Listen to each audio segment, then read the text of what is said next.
찾으신 줄 알고 교독하겠습니다. 16절에서 34절입니다.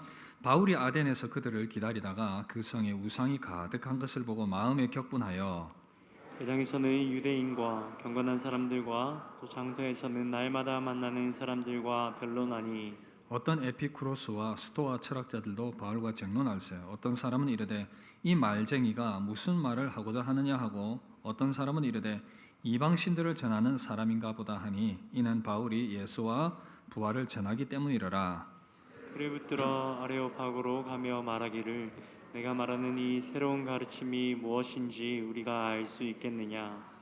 내가 어떤 이상한 것을 우리 귀에 들려주니 그 무슨 뜻인지 알고자 하노라 하니 모든 아덴 사람과 거기서 나그네 된 외국인들이 가장 새로운 것을 말하고 듣는 것 이외에는 달리 시간을 쓰지 않음이더라. 바울이 아레오바고 가운데 서서 말하되 아덴 사람들아 너희를 보니 범사에 종교심이 많도다. 내가 두루다니며 너희가 위하는 것들을 보다가 알지 못하는 신에게라고 새긴 단도 보았으니 그런즉 너희가 알지 못하고 위하는 그것을 내가 너희에게 알게 하리라. 우주와 그 가운데 있는 만물을 지으신 하나님께서는 천지의 주제시니 손으로 지은 전에 계시지 아니하시고 또 무엇이 부족한 것처럼 사람의 손으로 섬김을 받으시는 것이 아니니 이는 만민에게 생명과 호흡과 만물을 친히 주시는 이심이라. 인류의 모든 족속을 한 혈통으로 만드사 온 땅에 살게 하시고 그들의 연대를 정하시며 거주의 경계를 한정하셨으니 이는 사람으로 혹 하나님을 더듬어 찾아 발견하게 하려 하심이로되 그는 우리 각 사람에게서 멀리 계시지 아니하도다. 우리가 그를 힘입어 살며 기동하며 존재하느니라. 너희 시인 중 어떤 사람들의 말과 같이 우리가 그의 소생이라 하니 이와 같이 하나님의 소생이 되었은즉 하나님을 금이나 은이나 돌에다 사람의 기술과 고안으로 새긴 것들과 같이 여길 것이 아니니라. 알지 못하던 시대에는 하나님이 간구하셨거니와 이제는 어디든지 사람에게 다 명하사 회개하라 하셨으니 이는 정하신 사람으로 하여금 천하를 공의로 심판할 날을 작정하시고 이에 그를 죽은 자 가운데서 다시 살리신 것으로 모든 사람에게 믿을 만한 증거를 주셨음이니라 하니라. 그들이 죽은 자의 부활을 듣고 어떤 사람은 조롱도 하고 어떤 사람은 이 일에 대하여 내 말을 다시 듣겠다 하니 이에 바울이 그들 가운데서 떠나매 함께 봅니다. 몇 사람이 그를 가까이하여 믿으니 그 중에는 아레오바고 관리 디오노시오와 다말이라 하는 여자와 또 다른 사람들도 있었더라. 아멘. 할렐루야. 하나님 말씀 사도행전 우리 25번째 강의 시간입니다. 하나님께로 돌아갑시다 라는 제목으로 말씀을 전하겠습니다. 수년 전 제가 어느 교회를 섬길 때에 이 캄보디아에 단기 선교를 간 적이 있습니다. 우리 교회도 캄보디아에도 교회가 있기 때문에 아마 가신 분들 계실 텐데 그곳에 가서 깜짝 놀랐습니다. 아침에 일어나서 보니 집집마다 집 앞에 조그마한 이 박스 같은 것이 하나 있었고 거기에 우상 같은 것이 있었고 이제 향을 피워놓고 있었습니다.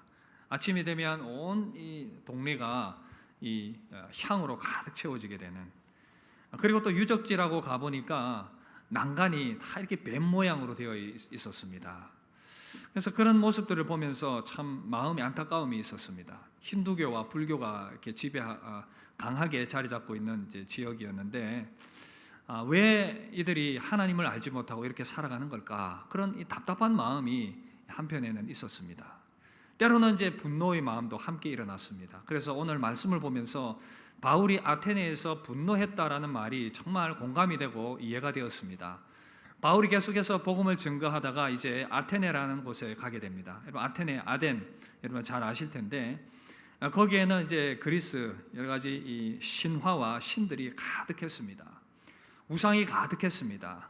그래서 바울이 격분합니다. 16절 보시면 바울이 아덴에서 그들을 기다리다가 그 성에 우상이 가득한 것을 보고 마음에 격분하였다. 여러분 바울이 분노한 이유가 무엇이겠습니까? 아테네 사람들이 허망한 것에 빠져 살아가고 있는 그 모습들을 보았기 때문입니다. 그들이 허망한 모습으로 살아가는 모습들, 방금 나누었던 것처럼 우상 숭배에 깊이 빠져 있었습니다. 온갖 우상들을 다 섬기고 있었습니다. 여러분들이 아마 그 제우스라든지 신들 있죠. 포세이돈, 아르테미스, 헤르메스, 여러 가지 그런 많은 신들이 있었고 그 신을 숭배하는 신전들이 있었습니다. 그리고 또 바울이 이들의 모습을 보면서 안타까워할 수밖에 없었던 것은 이들이 가지고 있는 자기들만의 그 철학과 사상, 그것을 너무나도 신봉하고 있었던 것입니다. 에피쿠로스 학파, 스토아 학파 이렇게 소개를 하고 있는데, 에피쿠로스 학파는 말 그대로 그냥 쾌락주의입니다. 인간은 영혼이 없고 육체밖에 없기 때문에 이 땅에서의 인간의 가장 최고의 목적은 최고의 쾌락을 위해 살아가는 것이다. 물론 정신적인 것도 포함이 되겠지만 육체의 쾌락, 그런 모습입니다. 그리고 이 스토아 학파들, 범신론입니다. 세상의 모든 물질에 신이 깃든다. 인간도 이 물질을 일부기 때문에 인간도 신이 될 수 있다. 그래서 인간이 신이 되기 위해서 이성과 생각을 활용을 해야 된다. 그래서 인간이 이런 이 생각을 통해서 신의 경지에 이르고 행복에 이르게 된다. 이 스토아 학파의 사상이 요즘에 또 불교, 힌두교 그대로 반영이 되어 있습니다. 그리고 이들이 새로운 것에서 매료되어 살아가는 모습들, 새로운 것들. 21절 보시면 모든 아덴 사람과 거기서 나그네된 외국인들이 가장 새로운 것을 말하고 항상 새로운 것을 추구하는 그들의 삶의 모습들. 그리고 모든 시간을 여기에 다 투자하고 살아가고 있습니다. 이 외에는 달리 시간을 쓰지 않음이더라. 여러분, 사람들은 자기가 소중하게 여기는 것에 시간을 투자하면서 살아갑니다. 그런데 아테네 사람들은 이런 것들에 온전히 시간을 쏟으면서 살아가는 모습들을 보면서 참 쓸데없는 것에 많은 시간을 투자하며 거기에 매여서 살아가고 있는 모습들을 보면서 안타까움과 마음의 분노가 일어났던 것입니다. 여러분, 당시 아테네 사람이나 지금 이 시대 사람들 별로 차이가 없습니다. 아테네 사람들 우상이 가득한 곳에서 그렇게 살아갔지만 이 시대의 삶의 모습도 그렇게 다르지 않습니다. 실제로 우상을 세워놓고 숭배하는 사람들, 일본에는 800만의 신이 있다고 하지 않습니까? 그리고 과학 문명이 발달한 이 시대에 무언가 중요한 일을 하면 항상 이 고사를 지내고 돼지머리에 절을 하는 모습들, 많은 점집들을 찾아 헤매는 사람들, 그리고 자기만의 우상을 만들어 놓고 살아가는 그러한 사람들, 시간을 거기에 많이 투자를 합니다. 거기에 시간을 아끼지 않습니다. 쾌락을 위해서 살아갑니다. 세상 모든 것들을 즐거움을 위해서 살아가는, 즐거움을 위해서 추구하는 모습들. 얼마 전에 TV 매스컴에 보니까 한 유명 연예인이 또 이런 이 마약의 문제 때문에 소동이 일어난 것을 또 우리가 매스컴을 통해 볼 수가 있었습니다. 마약, 이 평소에 사람들이 느낄 수 있는 쾌락, 이 호르몬인 이 도파민이 마약을 투약하게 될 때 100배 이상 나오게 된다고 합니다. 그래서 이것을 한 번이라도 경험하면 절대 끊을 수 없고 결과적으로 인생이 파멸에 이르게 되는, 그래서 지옥행 티켓을 끊었다 이런 표현을 썼습니다. 여러분, 그리고 이 스토아 학파처럼 이 생각과 모든 이런 이성을 최고의 가치에 두고는 하나님을 인정하지 않으려고 합니다. 하나님을 무시합니다. 그리고 온통 새로운 것들을 추구하는 시대들, 새로운 휴대폰, 새로운 물건들, 새로운 카페, 새로운 옷, 새로운 컴퓨터, 새로운 맛집, 항상 새로운 것들을 추구하며 환영하는 우리의 모습들. 여러분, 이 시대의 모습과 바울 당시 아테네 사람들의 모습이 크게 다를 바가 없어 보입니다. 이 범주 안에 우리가 속해 있는 것은 아닌지 또한 우리의 모습을 돌아보게 되는 것입니다. 여러분, 바울이 이 아테네 사람을 보면서 분노했다라고 했습니다. 왜냐하면 아테네 사람들이 이처럼 허망하고 이 허무한 것에 세월을 낭비하고 있었기 때문에 그렇게 생각을 했습니다. 그렇다면 여러분, 이 바울의 분노는 과연 정당하고 합당한 것입니까? 바울의 분노가 합당한 것인지 그렇지 않은지는 기준을 어디에 두느냐에 따라 차이가 있을 수가 있습니다. 여러분, 만약에 아테네 사람들이 기준으로 본다면 그들의 삶의 방식은 크게 문제가 없습니다. 왜? 내가 원하는 대로 그렇게 살아가니까. 그러나 바울은 다른 기준을 가지고 있었습니다. 바로 하나님의 말씀의 기준이었습니다. 성경이었습니다. 성경은 하나님의 말씀이요 곧 하나님의 기준인 것입니다. 그래서 창조주 하나님의 관점에서 볼 때에 인간이 많이 잘못되었다는 것입니다. 바울은 알았습니다. 인간은 하나님의 형상이고 하나님의 영광을 드러내야 될 존재인데 이렇게 허망한 것에 인생을 낭비하는 것은 잘못된 것이다. 그래서 사도행전 17장 28절에 우리가 그의 소생이라 라고 말씀하고 있습니다. 그의 소생이다. 바로 하나님께로부터 지음받은 그러한 소중한 존재다. 그렇기 때문에 우상이나 다른 쾌락과 다른 이 생각의 교만함으로 그렇게 세상을 살아가며 인생을 허비할 존재가 아니라는 것입니다. 그래서 이 분노는, 바울의 분노는 곧 하나님의 분노이기도 한 것입니다. 여러분, 우리가 이 땅을 살아가면서 어떤 것이 목적에 맞게 사용되지 않을 때에 분노하게 됩니다. 여러분, 불이 집을 태우고 산을 태울 때에 분노합니다. 왜냐하면 불이 사람들에게 난방을 해주고 어둠을 밝히는 역할을 하지 않으니까 그 목적에서 벗어나서 그런 잘못된 모습으로 사용될 때 참 안타깝고 분노함을 느끼게 되는 것입니다. 여러분, 칼로 사람이 죽임을 당할 때에 분노합니다. 그 칼이 사람을 살리는데, 의사의 손에 들려서 사람을 살리는 데 사용되어야 되는데 엉뚱하게 사람을 죽이는 도구로 사용이 됩니다. 핵을 연료로 사용을 해야 되는데 핵무기가 되어서 사람을 죽일 때에 분노하게 됩니다. 바른 목적을 이루지 않기 때문에. 여러분, 우리 인간이 하나님의 바른 목적을 이루지 않고 살아가게 될 때에 하나님이 분노하십니다. 이러한 분노는 바울의 분노뿐 아니라 하나님의 사람들 가운데 이 분노, 의로운 분노는 일어났던 것을 보게 됩니다. 성경에 보면 민수기 25장에 거룩한 분노를 일으켰던 한 사람, 비느하스. 이스라엘 백성들이 모압 광야에 모여 있는데 출애굽 과정에서 이제 그 가운데에서 이 이스라엘 백성들이 모압 여인과 음행을 하게 됩니다. 그리고는 그들이 섬기는 우상에게 머리를 숙이면서 우상 숭배가 시작이 되었습니다. 하나님께서 분노하셨습니다. 그리고 이스라엘 백성들에게 연병이 시작이 되었습니다. 여러분, 그래서 이스라엘 백성들이 통회하면서 성전에서 이 성막 앞에서 울고 있는데 한 남녀가 음행을 위해서 성막을 향해 들어가고 있습니다. 이스라엘 백성 지도자의 아들 중 한 명이었고 또 모압 지도자의 한 명인 그 딸이 그렇게 음행을 하는 모습을 보게 됩니다. 비느하스는 의로운 분이 일어났습니다. 그리고 막사로 달려 들어가서는 하나님의 이름으로 그들을 처벌하게 됩니다. 여러분, 이스라엘 백성들이 그렇게 그 상황들이 그렇게 처벌이 되자 연병이 사라지게 되는 그러한 모습이 나타났습니다. 여러분, 비느하스에게 일어난 분노는 하나님의 거룩한 분노였습니다.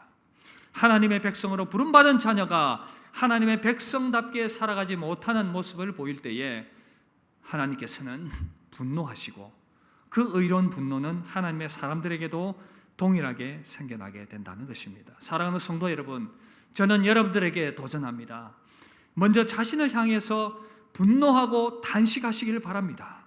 왜 나는 그리스도인이라고 하면서 세상 사람들과 전혀 다를 바 없이 세상의 가치를 추구하면서 살아가고 있는가? 왜 내 인생이 하나님의 창조의 목적에 더 부합되게 살아가지 못하고 있는가? 라는 의로운 분노를 여러분 스스로에게 한번 해보실 수 있길 바랍니다. 그리고 세상을 향하여서 하나님의 그 분노를 한번 품어보시길 바랍니다. 세상 사람들이 우상에게 머리를 숙이고 쾌락의 인생을 내던지고 허무한 인생을 살아가는 모습들을 바라보면서 안타까움과 탄식과 분노가 일어나야 한다는 것입니다. 여러분, 이러한 탄식이 하나님의 목적에 부합된 인생을 살기를 소원하며 하나님께로 돌이키는 결단으로 이어질 수 있기를 도전합니다. 나 자신이 그리고 주변 사람들이 하나님께로 돌아오게 하는 거룩한 분노와 탄식이 되기를 기대합니다. 여러분, 그래서 바울은 이렇게 분노하면서 아테네 사람들에게 그의 생각을 분명하게 전하고 있습니다.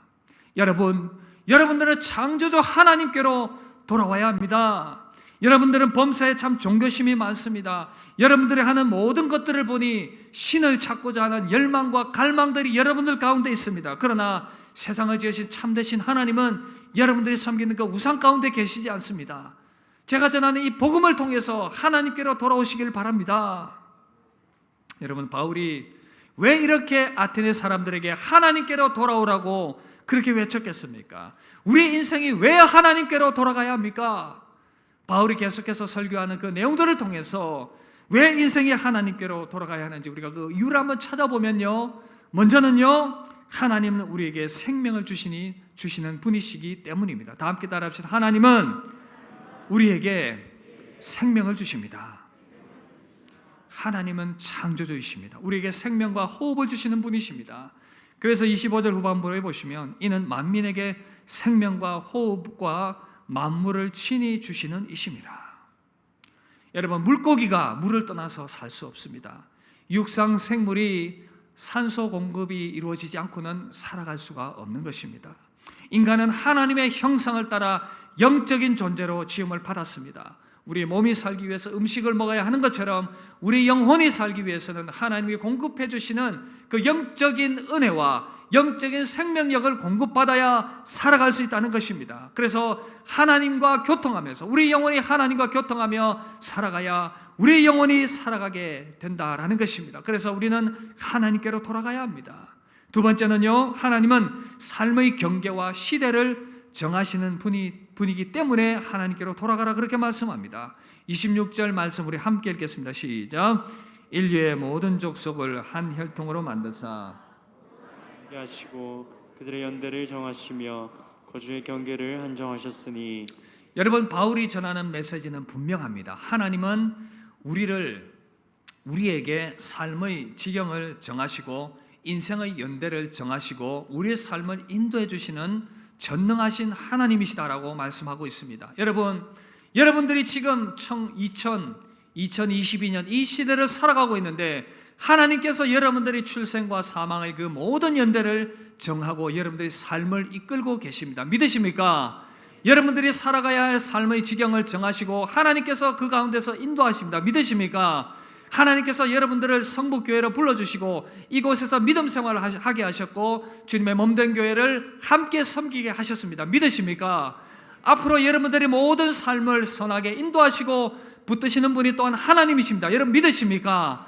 그 하나님을 바울이 힘차게 지금 외치고 있는 것입니다.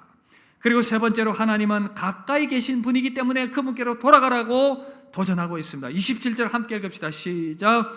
이는 사람으로 혹 하나님을 더듬어 찾아 발견하게 하려 하심이로되 그는 우리 각 사람에게서 멀리 계시지 아니하도다. 여러분, 하나님을 생각하면 크시고 광대하신 하나님, 창조주 하나님을 생각합니다. 맞습니다. 그러나 그 크신 하나님께서 저와 여러분들과 너무나도 가까이 친밀하게 함께하고 계시다라는 사실입니다. 여러분, 하나님은 우리와 친밀하게 함께 하십니다. 여러분, 좋아하는 사람을 가까이 하고 싶어 합니다. 사랑하는 사람을 가까이 하고 싶어 합니다.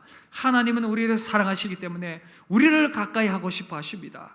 그래서 성자 하나님께서 인간의 몸을 입고 임마누엘, 하나님이 우리와 함께 하시다 우리에게 찾아오셨습니다. 그래서 여러분, 우리는 언제든지 하나님께 가까이 가기를 원하면 하나님께 나아갈 수가 있습니다. 이사야 55장 6절에서 분명히 말씀합니다. 너희는 여호와를 만날 만한 때 찾으라. 가까이 계실 때 그를 부르라. 할렐루야.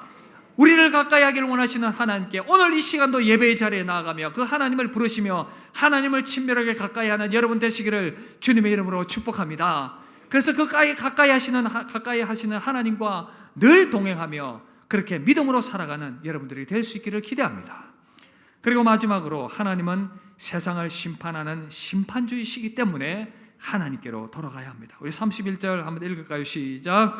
이는 정하신 사람으로 하여금 천하를 공의로 심판할 날을 작정하시고, 거기까지. 세상을 심판하시는 하나님의 계획 변함이 없으십니다. 악한 마귀가 하나님을 반역했고 인간이 하나님을 반역했기 때문에 결국 마지막에 하나님의 심판은 인류 가운데 임하게 될 것입니다. 마지막 그 심판의 날 영원한 지옥 형벌이 인생 가운데 기다리고 있습니다. 마지막 그 심판은 그 누구에게도 피할 수 없는 운명과도 같은 것입니다. 히브리서 9장 27절 분명히 말씀합니다. 한 번 죽는 것은 사람에게 정하신 것이요 그 후에는 심판이 있으리니. 그리고 세상 마지막 심판 때에 일어날 일들에 대해서 요한계시록 20장 15절 분명히 말씀합니다. 누구든지 생명책에 기록되지 못한 자는 불못에 던져지더라. 생명책에 기록되지 못한 자들은 불못에 던져지더라. 이것이 세상 마지막 날에 하나님께서 모든 것들을 심판하실 때 일어나게 될 일들이다라는 것입니다. 그런데 여러분, 우리가 주목해 보아야 할 것이 있습니다.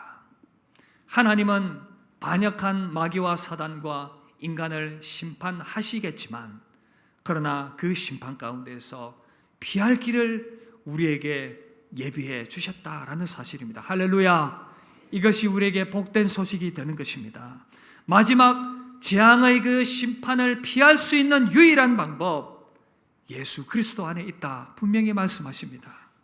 여러분, 출애굽기에 보면 이스라엘 백성들이 출애굽할 때에 이스라엘 백성들을 내놓지 않으려는 이 바로와 애굽을 심판하기 위해서 하나님께서 재앙을 내리셨습니다. 마지막 10번째 재앙은 죽음의 재앙이었습니다. 내가 이들을 죽음으로 심판하겠다, 그 장자들을 죽음으로 심판하겠다. 그러나 하나님께서 이스라엘 백성들에게 말합니다. 너희들이 죽음의 재앙을 피할 길이 있다. 바로 어린 양의 피를 문설주에 발라라. 그러면 이 죽음의 그림자가 그 문을 넘어서 피하여 갈 것이다. 그래서 유월절 패스오버 넘어간다. 그 규례를 따라서 이스라엘 백성들은 그날 밤 양을 잡아서 양의 피를 문설주에 바르게 됩니다. 죽음의 어둠의 그림자가 온 땅에 임했습니다. 그러나 양의 피를 바른 이스라엘 백성들의 집은 그 죽음의 그림자가 넘어갔습니다. 할렐루야! 그 어린 양의 피는 바로 예수 그리스도의 보혈을 의미합니다. 우리 주 예수 그리스도께서 유월절 어린 양이 되셨습니다. 우리를 위하여 십자가에서 피 흘려 죽어주셨습니다. 그 보혈의 피를 믿는 자는, 그 보혈의 피를 가슴에 뿌리고 마음으로 받아들이고 믿는 자들에게 그 모든 죄악들이 사해지며 그 죄악으로 말미암아 죽음의 재앙이 임하게 될 수밖에 없지만 그 죽음의 재앙을 피해서 넘어가게 된다. 하나님이 우리에게 분명히 말씀하셨습니다. 여러분, 예수 그리스도의 보혈을 믿으십니까? 어린 양의 보혈을 믿으십니까? 그 보혈이 우리를 영원한 멸망 가운데서, 죄악 가운데서 구원해 주신다라는 사실입니다. 그렇다면 예수님이 마지막 심판 재앙을 피할 수 있는 참된 구원자이시다라는 것을 우리가 어떻게 할 수 있습니까? 바울의 오늘 증언에 따르면 바울은 바로 예수 그리스도의 죽으심과 부활을 그 증거로 내세우고 있습니다. 사도행전 17장 31절 보시면 그를 죽은 자 가운데서 다시 살리신 것으로, 그를 죽은 자 가운데서 다시 살리신 것으로 모든 사람에게 다 명하사 회개하라 하셨으니, 여러분, 바울은 확신했습니다. 예수 그리스도께서 어떻게 이 멸망 가운데서, 진노 가운데서 구원하실 구원자가 된다라는 것을 알 수 있는가? 하나님이 그를 죽은 자 가운데서 다시 살리신 것을 보면 우리가 알 수 있다라고 증언하고 있습니다. 이 세상 그 어떤 사람도 죽음 가운데서 다시 살아난 사람은 없었습니다.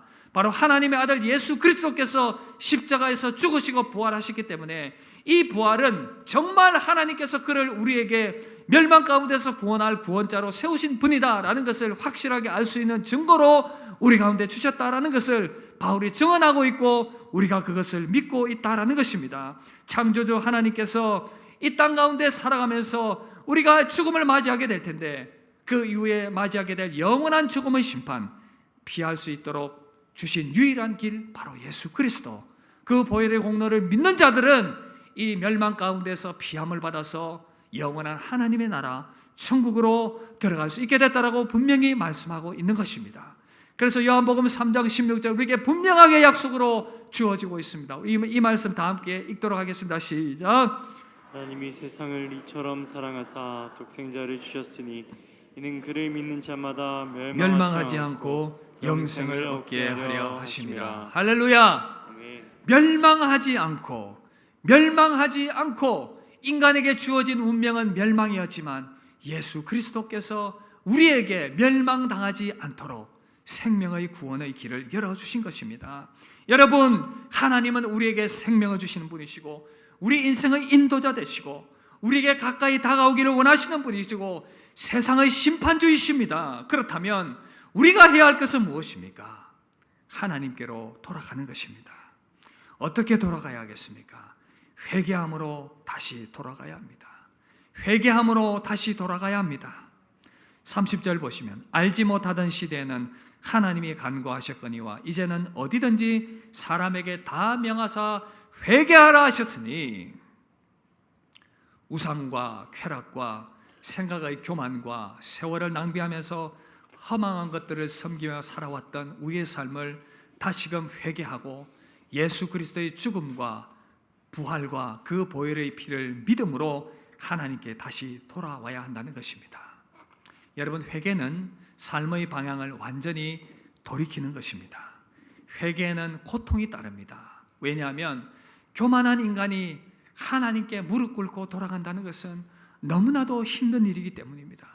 죽는 것보다 싫은 일이 바로 회개인 것입니다. 그러나 여러분, 내가 하나님을 떠났다는 것을 인정을 하고 다시 돌이키기로 결단할 때 하나님은 우리를 두 팔 벌려서 환영하십니다. 하나님을 떠나 방황하는 자들, 교회를 떠나진 않았지만 마음으로 하나님을 떠난 자들, 하나님께서 다시 돌아오라고 말씀하십니다. 누가복음 15장에서는 세상에서 가장 아름다운 하나님의 사랑의 이야기를 다루고 있습니다. 어떤 사람에게 두 아들이 있었습니다. 동생은 아버지의 그 유산을 죽기 전에 달라고 요청을 합니다. 그리고는 그 유산을 받아가지고 나가서는 세상 허랑방탕한 곳에 온갖 악한 일에 다 허비를 하게 됩니다. 그렇게 허비하면서 먹을 것도 없이 고생하던 그는 마음에 돌이킴을 가지게 됩니다. 내가 이곳에서 아버지 집을 떠나서 이렇게 고생을 하고 있구나. 내가 다시 아버지 집으로 돌아가야 되겠는데 아버지 얼굴을 뵐 면목이 없구나. 어떻게 해야 하는가? 그래도 아버지 품으로 돌아가자. 그렇게 아버지 집으로 돌아가기로 결심하고는 아버지 집을 가까이 갔을 때 이 아들은 너무나도 놀랐습니다. 아버지는 밤이고 낮이고 집 밖에 나와서 이 아들이 돌아오기를 기다리고 있었던 것입니다. 둘째 아들이 저기서 오는 모습이 보이자 아버지는 너무 기뻤습니다. 아들을 향하여 달려갑니다. 아들아, 네가 돌아왔구나. 네가 돌아왔구나. 아들을 가슴으로 안으면서 울면서 함께 그렇게 기뻐하며 즐거워합니다. 아버지, 제가 아버지께 죄를 지었습니다. 다시 아버지의 아들이라고 불릴 자격이 없습니다. 아버지가 얘기합니다. 무슨 소리 하느냐? 너는 내 아들이야. 다시 그 아들을 안으면서 손에 가락지를 끼우면서 새로운 좋은 옷을 입혀주면서 그리고 사람들을 불러서 잔치합니다. 여러분들, 집 나갔던 내 아들이 돌아왔습니다. 우리 다 함께 기뻐하며 즐거워합시다. 여러분, 이 둘째 아들은 세상을 사랑하여서 하나님의 품을 떠난 자들입니다. 오늘 혹시 그런 분들이 있습니까? 하나님께로 돌아오기를 주의 이름으로 축복합니다. 그리고 또 첫째 아들도 아버지께로 돌이켜야 합니다. 무슨 말입니까? 여러분, 첫째 아들은 아버지 집에 있었습니다. 그런데 돌아온 이 둘째 아들을 환대하기는커녕 이 아들이 돌아온 것을 환영하는 아버지가 이해가 되지 않았습니다. 아버지에게 불만을 토로합니다. 아버지, 저렇게 아버지의 재산을 다 말아먹은 저 둘째, 저 아이를 왜 환영합니까? 그럴 이유가 없지 않습니까? 이 첫째 아들 누구겠습니까? 교회 울타리 안에 있지만 마음으로 하나님을 떠난 자들입니다. 교회에 머물러 있지만 복음을 제대로 모르고 복음의 감격 없이 살아가는 자들입니다. 종교 생활하는 자들입니다. 이들이 추구하는 것은 하나님의 은혜와 십자가의 그 복음과 사랑이 아니라 그들만의 우상입니다. 돈을 따르고 명예를 따르고 사람들의 인정과 세상의 성공과 세상의 쾌락을 비롯하여 많은 것들을 여전히 품고 살아갑니다. 어제 부목사님 한 분과 또 신방을 갔다 오면서 그런 이야기를 하는 것을 들었습니다. 60대 중반에 생을 마감하는 어느 교회 장립 집사님, 참 믿음 좋아 보였는데 그가 가지고 있는 백수십억의 재산, 그것을 놓지 못해서 죽음의 그 순간에도 소리를 지르며 발악하며 그것을 놓지 못하여서 그렇게 붙드는 모습들. 여러분, 우리는 어떤 모습으로 주님 앞에 설 수 있겠습니까? 하나님께 회개하고 돌이켜야 합니다. 하나님께서 우리를 그렇게 살아가라고, 생명의 주권자이신 하나님께서 우리를 그렇게 살아가라고 지금 저와 여러분들의 생명을 연장해 주고 계시는 것이 아니기 때문입니다. 보다 더 하나님의 부르심의 목적에 부합한 삶을 살아가라고, 그렇게 살아가라고 저와 여러분들에게 여전히 생명의 기회를 주고 계시는 것입니다. 여러분, 하나님께로 돌이키면 여러분들이 소중하게 여기는 그것을 뺏어갈까 봐 걱정하십니까? 두려워하지 마십시오. 하나님께서는 그런 분이 아니십니다. 여러분, 예를 들어 볼까요?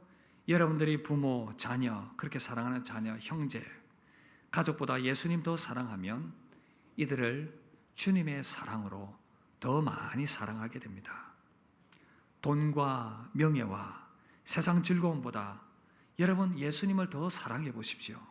그러면 그것에 노예가 되지 않고 바른 목적으로 그것들을 사용할 수 있게 됩니다. 그리고 필요하다면 그 모든 것들을 하나님께서 풍성하게 더해 주시는 것입니다. 주님을 더 사랑하면 그 모든 것들은 하나님께서 더해 주시는 것입니다. 여러분, 우리 주님께 참 만족과 기쁨이 있습니다. 믿으십니까? 하나님께 참 만족과 기쁨이 있습니다. 그래서 C.S. 루이스는 이렇게 말합니다. 하나님은 우리를 창조하셨다. 사람이 엔진을 발명한 것처럼 우리를 발명하셨다. 자동차는 가솔린으로 간다. 그 외에 다른 것으로는 제대로 굴러가지 않는다. 마찬가지로 하나님은 인간이라는 기계가 그분 자신을 연료로 가도록 설계하셨다. 우리 영혼은 하나님이라는 연료를 태우도록 설계되었다. 우리의 영혼은 하나님이라는 음식으로 살아가도록 설계되었다. 다른 길은 없다. 이것이 하나님께 우리의 방식대로 행복하게 해달라고 요청하는 것이 바람직하지 않은 이유다. 하나님은 그분 밖에 있는 행복과 평안을 주실 수 없다. 왜냐하면 그런 것은 애초에 없기 때문이다. 말씀을 마무리하겠습니다. 사랑하는 성도 여러분, 아직도 세상의 허망한 것들을 쫓아서 살아가고 있습니까? 이 세상의 우상을 쫓아 살아가고 있습니까? 쾌락을 쫓아 살아가고 있습니까? 하나님을 계속해서 마음으로부터 밀어내고 살아가고 있습니까? 세월을 허송하며 살아가고 있습니까? 하나님의 품으로 돌아오시길 바랍니다. 하나님 품으로 돌아오시길 바랍니다. 집을 영 나간 탕자뿐 아니라 교회 안에 머물러 있지만 첫째 아들과 같이 여전히 탕자인 여러분들이 계시면 하나님께로 온전히 돌이키시길 바랍니다. 하나님은 생명의 창조주이십니다. 우리 삶의 주권자이십니다. 우리와 가까이 하시는 분이십니다. 세상 마지막 심판을 준비하고 계시는 분이십니다. 하나님 안에 참된 기쁨과 온갖 좋은 것들이 있습니다. 하나님께 회개함으로 돌이킴으로 다시금 우리의 삶의 목적에 더욱더 부합되고 저와 여러분들을 향하신 하나님의 뜻이 우리가 살아갈 동안 이 땅에서 더 많이 이루어지고, 그래서 우리의 인생이 더욱더 하나님 보시기에 풍성하고 하나님의 뜻을 이루어드리는 아름다운 믿음의 삶을 살아가는 저와 여러분들 되시기를 주님 이름으로 축복합니다. 말씀 준비하면서 제가 오래전에 불렀던 이 찬양이 생각이 났습니다. 이 찬양 함께 우리가 부르면서 받은 말씀 생각하며 우리 함께 기도하며 나가도록 하겠습니다. 멀고 험한 이 세상길, 소망 없는 나그네 길, 멀고 험한 이 세상길, 소망 없는 나그네 길, 방황하고 헤매이며 정처 없이 살아왔네. 의지할 것 없는 이 몸 위로받고 살고파서 세상 유혹 따라가나 모든 것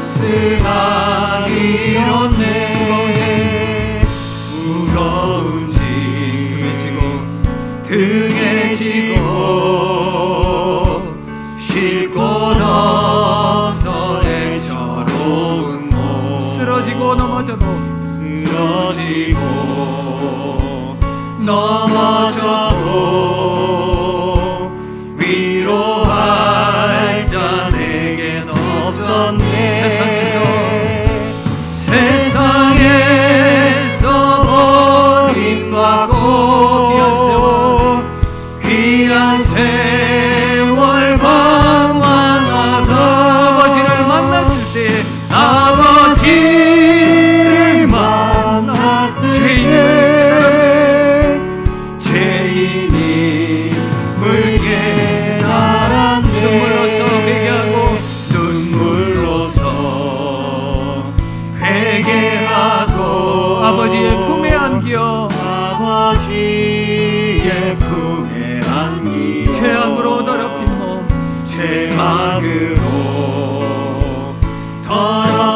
몸 십자가에 우리 다 못 박읍시다. 십자가에 우리 가운데 주신 구원함의 기쁨, 구원함을 세상에서 제일이라 세상에서 제일이라 영광의 길 우리 주 예수 찬양합니다. 내 주의 우리 두 손 들고 한번 찬양합시다. 구원함을 얻은 기쁨, 구원함을 얻은 기쁨, 세상에서 제일 영광의 길 허락하신 영광의 길 허락하신 내 주 예수 찬양하네. 사랑하는 성도 여러분, 여러분들은 무엇을 추구하며 살아가고 있습니까? 과연 그 추구하는 것이 하나님 보실 때에 기뻐하실 만한 것입니까? 아테네 우상들을 바라보며 그들이 추구하는 것들을 바라보며 바울이 분노했던 것처럼 여러분, 우리가 추구하는 그것들을 바라보며 세상을 바라보며 우리의 마음 가운데 이런 분노가 있습니까? 그 분노는 내가 하나님의 창조의 목적에 부합하게 살아가지 않기 때문에 내가 그렇게 살아갈 수밖에 없는가? 지금 이 모습 이렇게 밖에 살아갈 수밖에 없는가? 내가 더 주님 사랑하며 내가 더 주님 의지하며 주님과 동행하며 주님 기뻐하는 그런 삶을 내가 더 살아갈 수 없는가? 왜 나는 여전히 이렇게 죄악 가운데 어둠 가운데서 연약함 가운데서 세상 것들을 추구하며 세상의 명예와 쾌락들을 바라보며 교만한 생각을 가지고 여전히 그렇게 살아가야 하는 것인가? 그런 의로운 분이 여러분들 가운데 없습니까? 그렇다면 하나님께로 돌아갑시다. 그 모든 것들을 내려놓고 회개하는 마음으로 하나님께 온전히 돌이킵시다. 그것들 여전히 품고 살아갈 때에 하나님 우리에게 심판을 예비하신다고 말씀하십니다. 그 심판의 형벌은 너무나도 두렵고 무서운 것입니다.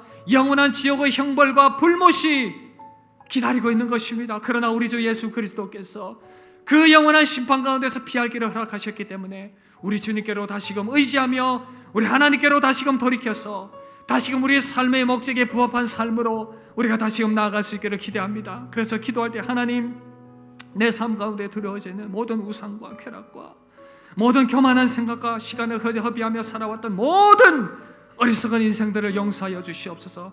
그렇게 살아온 삶의 방향들을 다시금 돌이켜서 하나님의 목적에 부합한 믿음의 삶으로 살아가길 원합니다. 주님도 사랑하길 원합니다. 주변 사람들 더 사랑하길 원합니다. 교회를 더 사랑하길 원합니다. 가정과 가족을 더 사랑하길 원합니다. 하나님의 그 뜻에 부합한 믿음의 삶으로 다시금 내가 살아가도록 나를 돌이키게 하여 주시옵소서. 예수 그리스도의 복음의 은혜와 감격을 다시금 내 안에 부릴 듯 일어나게 하여 주셔서 그 은혜와 감격, 구원의 기쁨을 다시 회복하여서 하나님께 영광 돌리는 믿음의 삶을 살아가게 하여 주시옵소서. 우리 합심하여 한번 기도하며 나아가도록 하겠습니다. 기도하겠습니다.